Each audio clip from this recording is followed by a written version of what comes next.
So you want to learn how to drop objects using gravity before the assignment is up. Hi, I'm Zen. Welcome to the video. Okay, guys. So to start, um, I started a new scene just to show you guys how to do it from scratch, just in case. So I'm cutting it a little bit to the line to show you. I'm already finished with it, um, but I just thought this would be like probably a better thing for everybody to really get. So I'm gonna start by making an object. All right, let's start with the circle. I'm going to hit the three keys we're going to be using are W, E, and R. Hitting W to move it. All right. There we go. Having a different spot. I guess we'll just start with this one. So for this one, what we're going to do is go to, let's see, I think it's effects. Yeah, effects. Right here. Then go to field and solvers. You want to make sure that the sphere is selected, and you want to pick. We're going to use these two: active rigid body and passive rigid body. So first, the way we were taught is that if you think of it like a baseball hitting a glove, we're basically animating the baseball, which in this case would be the circle, and that's going to be the active layer, active rigid body. All right. Then we're going to do the panel here. Right here. So this will essentially be our glove. So now that I've made this, we're going to go to field solvers again, but this time we're going to hit passive rigid body. And you can kind of tell right here the little pins, right? Same kind of like analogy, symbols. So that way you can kind of tell active, passive. Passive is the glove. So in this case, the ball is going to be hitting this little panel here, right, or plane. Next thing we're going to do is, I select this, the sphere, because I want the sphere to be affected by the gravity, which is what we're going to do next. So again, go to field and solvers. We're going to go to gravity. You're going to click it. It's going to make this little gravity point here where this is like where this is affecting the object. And we can actually mess with the magnitude of it too over here on the right in this panel. If you don't have this panel, you can hit this at the top. This little symbol here next to this one. Don't click that. So yeah, you can mess with the intensity of the gravity, right? Negative will make the object go up. Positive will make it go down faster. All right, I'm gonna keep it at the same thing as what its like default is. We can change it as we go through. Okay, and with that, we should be seeing this thing drop. Bonk. Bonk. Yeah. The sound effect is not needed, but it's there. Feel free to use that. Okay, so yeah, and then basically you just keep repeating the steps. We do square this time, bring it up, move it. I'm going to make this a little bigger. Hitting R so you can change the scale.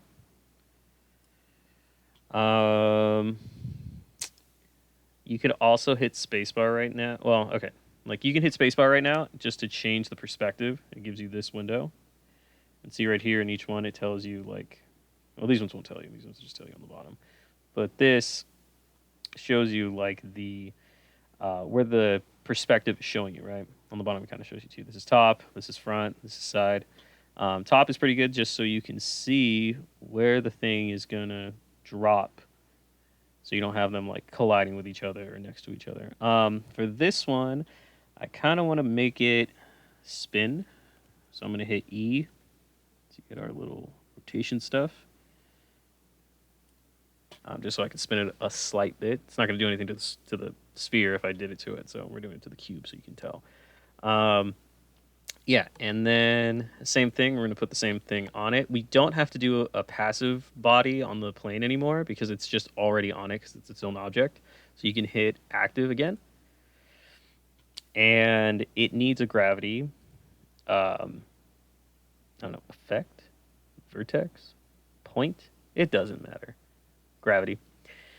A gravity field. Yeah, okay. Maybe I could have just said that. It doesn't matter. Anyway. So yeah. So each gravity field corresponds to the object usually above it. In this case, like when you create it, but when you have the object selected, I think it affects that specific object. So I had the cube selected when I did it, so it should only be affecting the cube.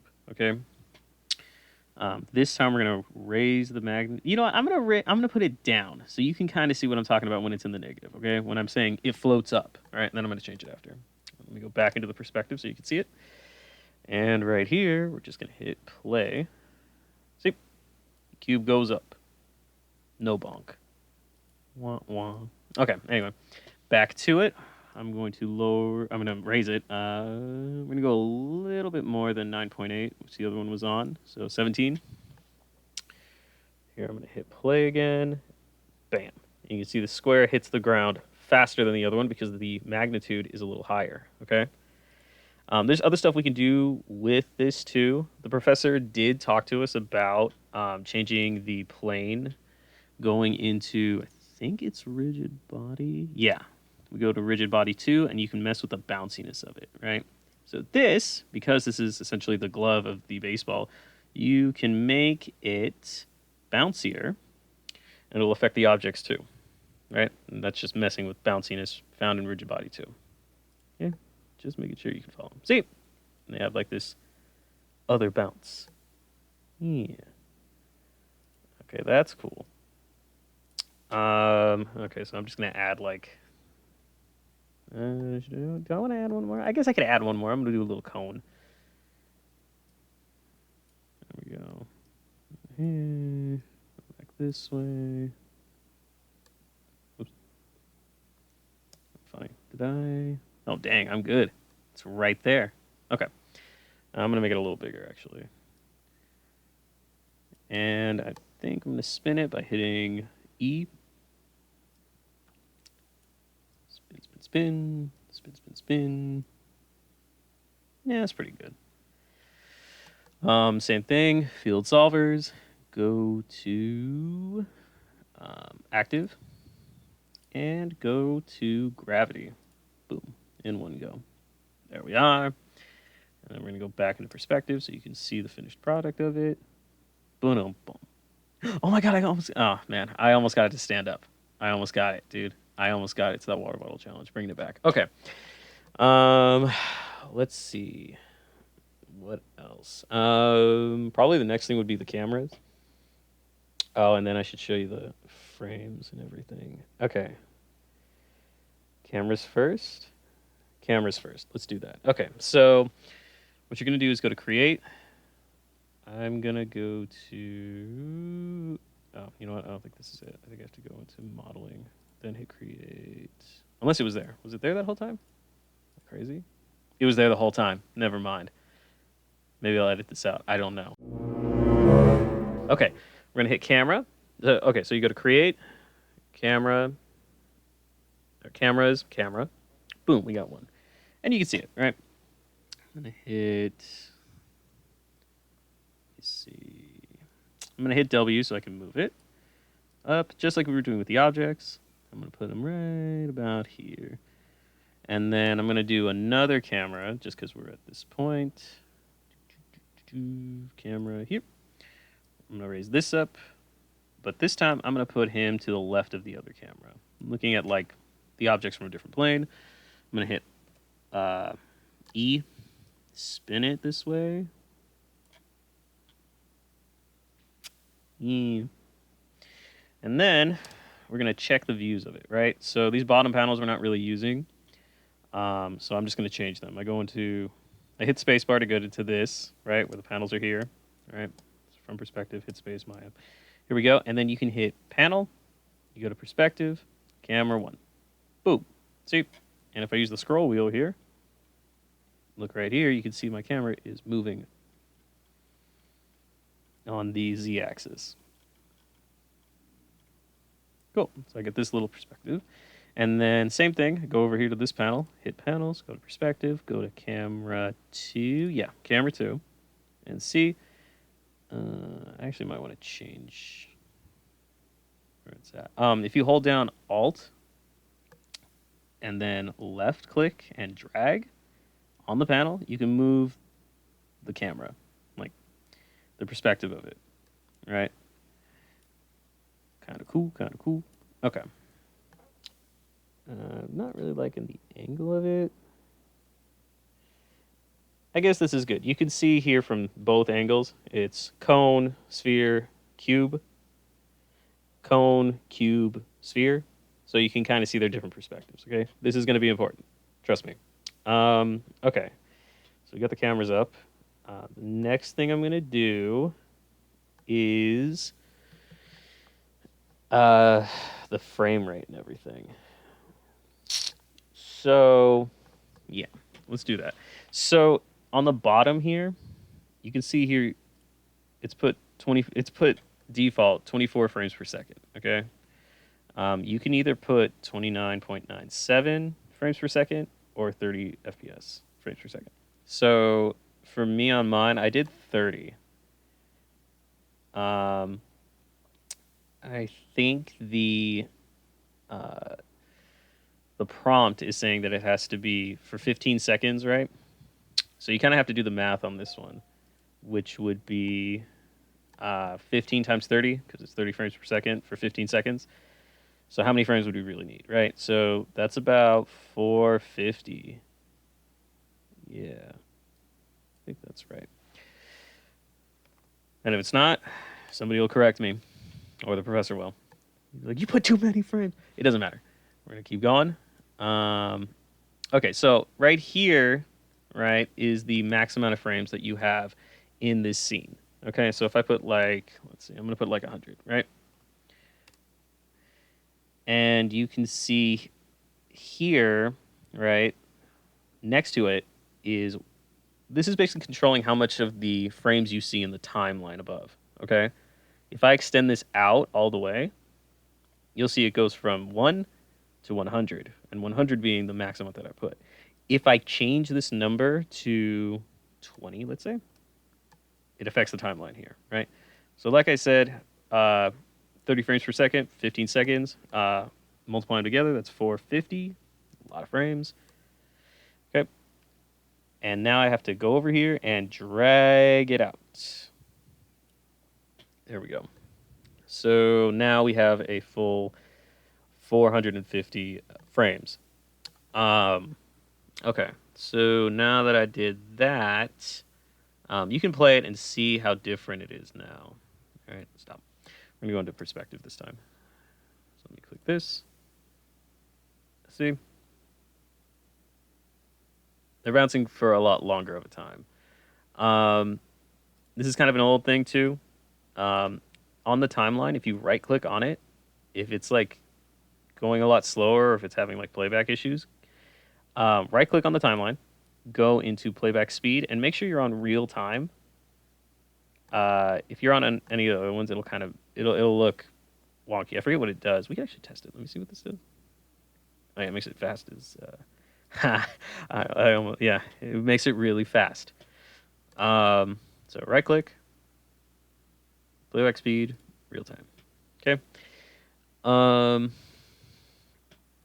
Yeah, we got the cameras set up. You can see them right here if I hit space. Okay, so here's the next part, okay? And this I felt like was really, really easy to mess up on. And so I just really want to express this part, okay? This is the export process, okay? When we're putting it in After Effects.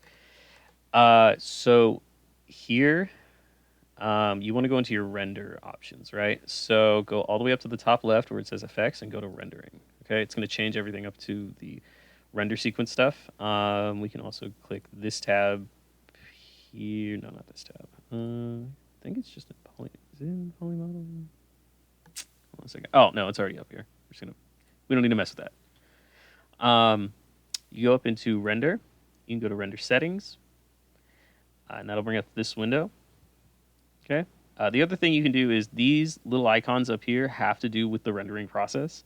So you can hit the one here that has the little gear. We'll say display render settings. Opens up the same window. Okay. It's another way to get to it. Okay, with this, all right, be careful when you drag it. It might just like fit into. It can go into a panel. I hate that it does that. To take it out of the panel, you go up to the top of it, click drag, take it off. Okay, just watch out when you're moving it because it'll highlight certain areas and it'll take over. All right, so keep that in mind. Um, Image format, we're gonna put it to PNG here. All right, file output is what we're in. Um, you can set a name. You can put whatever you want. Poly drop thing. All right, that's what I'm gonna put. What else? Format. I'm just gonna leave that. I don't think that's skip alpha.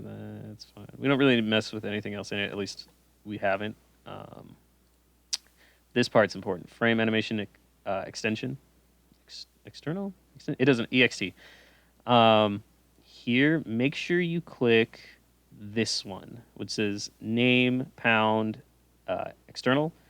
Uh, it has to have that comma separating the name and pound or hashtag, whatever. Otherwise, it'll mess up the process. It'll be a pain. So make sure that's on that. That's good. That's good. Okay, here, you want to make sure this says 1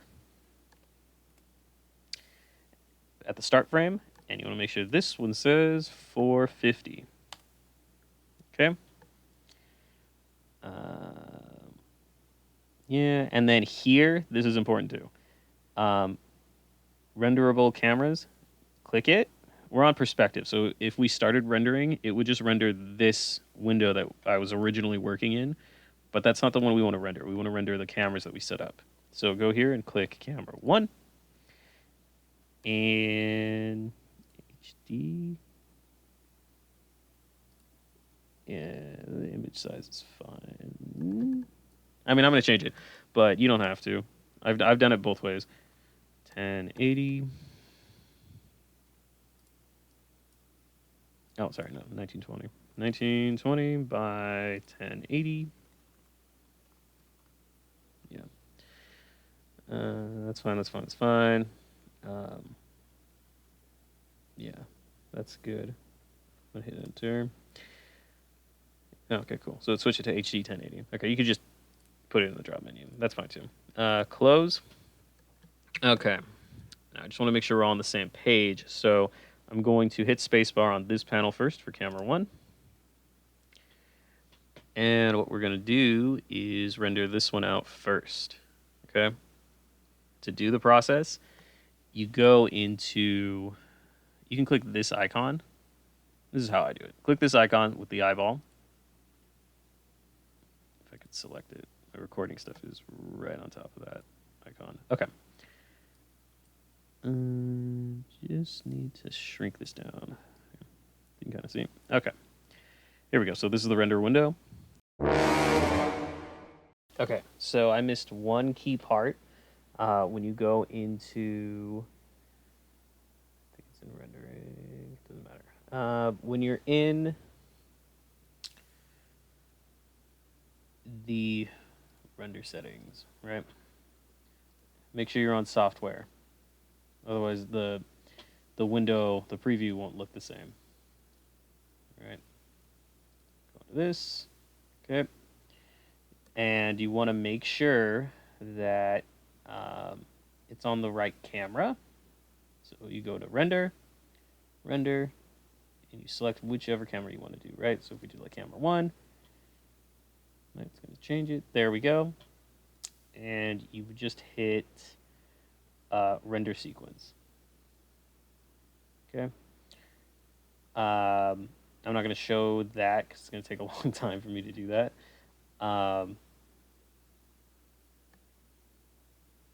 No, actually, no, I'll probably just show it. So if we go to render sequence, right, and we go into our folders, let's go to this one. you can actually see where it's getting dropped into as it's doing it. Users, Zen, and documents, because that's where I have everything installed. Go to Maya. Go to projects. Go into default. Images. And go to TMP. Okay. Scroll all the way down, because my original project is right there. This is the one that we're doing now, right? And you can see it's generating them into PNG files. Okay. I'm gonna stop it here, I think. There we go.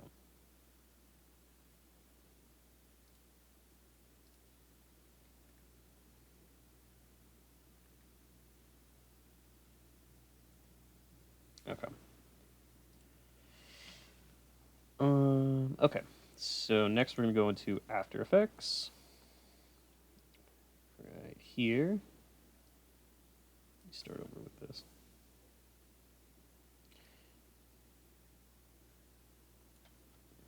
That. Yep. Okay. So we're gonna import PNG files that we got. Import. So you open After Effects, make a composition. You go to File. You go to Import. You go to Multiple Files, and we're going to go to where your files are. So again, for me, it's this PC, local disk. I go to Users. I go to Me, which is Zen. Scroll down to. I have them installed in Documents. You guys might have them installed somewhere else. For me, Documents. You go to where Maya is installed. You go into Projects, Default. You go to Images, and TMP. All right, which is where all the stuff was being generated. All right, I'm gonna go all the way down to stuff we just did, which is this. Yeah. So you click the first one, scroll all the way down. You guys, it'll be at 450. Shift click. It'll highlight everything between the 2 points of the original selection. So I clicked one here. Shift click on the last one to highlight them all. Hit PNG sequence. And then you just hit import. There we go. All right. It'll open this again in case you want to do another set of files, right? Like for me, I'll show it again using the footage that I had. Click the top one, scroll all the way down to the last one, which for me, for my other project, was 450. Shift click that, highlights the whole thing. We're going to import that. Oh, stop. And see, this was the other thing.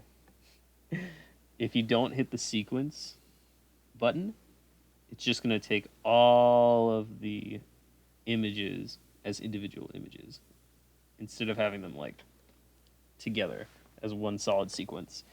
So we just hit done. Okay, so I can drag. I'm going to drag first the one that we just did. Drag that into this. See, it's only 20 frames. Not really a lot to work with there. Okay, that's fine. Okay, that's fine. So see, only the 20 frames of the one that we were working on. All right. Yeah. Here's my original one. Right.